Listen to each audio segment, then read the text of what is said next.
This is the second generation Nissan Leaf, an electric car from Nissan. Now, this generation hugely improved over the first generation in terms of design and in terms of its range and battery capabilities. So in this video I'm going to talk through its design, its interior, its practicality, its range, its price, and then I will decide whether it's worth it over other electric car rivals. So let's dive right in.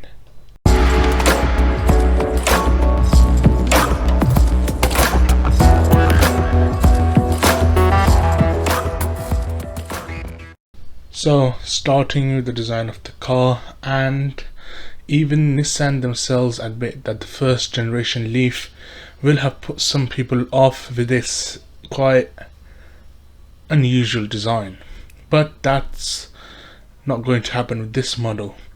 Although it has a striking shape with some unusual lines again, but it's far more conventional than the original car. The front end has the usual Nissan family grille and taillights that echo those of the Duke SUV, and this could easily be a normal car with a normal engine, because there's no real telltale signs that this is an electric car apart from the charging flap in the bonnet and the zero emission badges dotted throughout the car. And similarly as on the outside, Nissan have tried to give the inside a fairly conventional 5-door hatchback interior look in order that people or customers will feel comfortable and not feel out of place, as this is an electric car after all.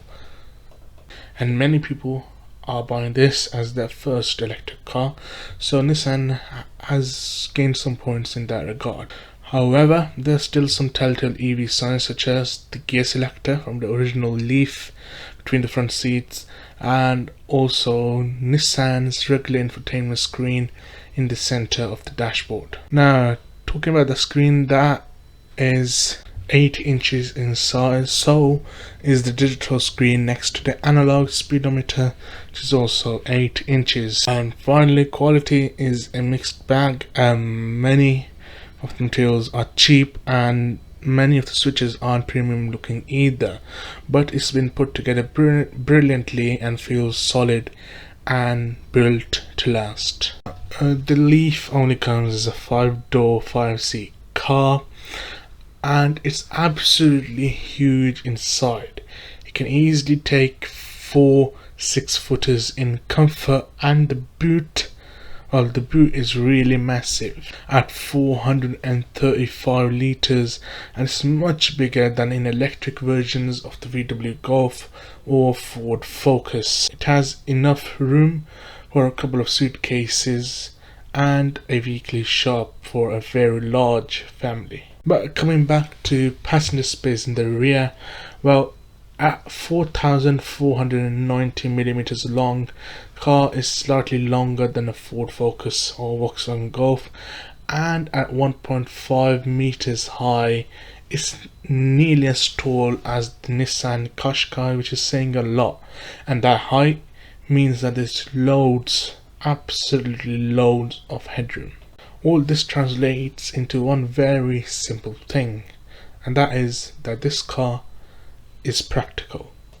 So coming on to ranges and battery sizes, the standard Leaf has a 148 horsepower electric motor from a 40 kWh battery with 168 miles of claimed range, while top spec long range Leaf E Plus has a 214 horsepower electric motor with a 62 kWh battery with 239 miles of range. The standard car gets to 0 to 62 in 7.9 seconds, while the E Plus is quicker with 7.3 seconds. To mention one thing which is the Leaf's highlight, and that is the e-pedal system. This allows you to drive the car fully and totally in the city and town using only the accelerator pedal without any need of the brake pedal. This works while as you lift off the accelerator pedal, more regen braking is applied so slowing the car down, and as more you lift off, the harder the force of the braking is. And this also reduces the running costs of the car, as the brakes and discs aren't used as much, and so they don't wear down as much, so you don't need to replace them as often as if you were using them all day every day.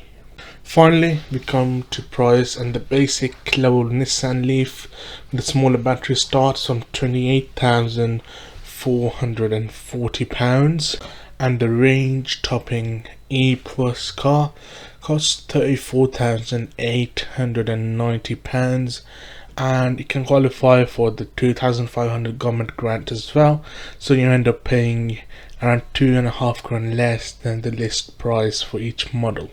And now it's time for the verdict, and I believe that this Nissan Leaf is the best electric car in its class.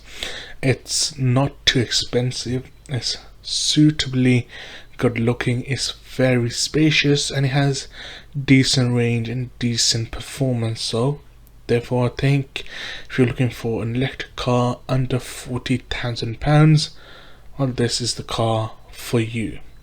Thank you for watching. Please don't forget to like, subscribe and share. See you next week.